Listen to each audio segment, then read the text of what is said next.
জল। তা ব্রাহ্মণকে বলছে তুমি কোন জল গ্রহণ করতে? বললাম আমি বেদাজ্ঞ ব্রাহ্মণ, আমি ওই মৃত্তিকা পাত্রে জলই নেব, ওই গঙ্গা জল। বলে কেন স্বর্ণ পাত্রে? বললো কূপের জল। বললে হে ব্রাহ্মণ তুমি জানো না, যাকে দেখেই তোমার মনে আসক্তি জন্মেছে তুমি জানো না?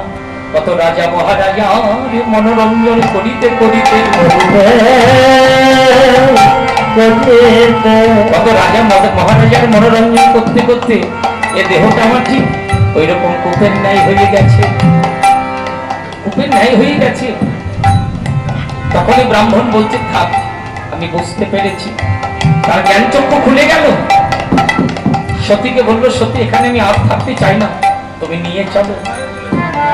এমন সময় দৈব বাণী হচ্ছে যে কালকে সূর্য উদয়ের আগে ওই ব্রাহ্ম মুহূর্তে যদি গঙ্গার ঘাটে ওই পূর্ণ তিথিতে কেউ স্নান করতে পারে সে সমস্ত অভিশাপ থেকে মুক্তি পেয়ে যাবে।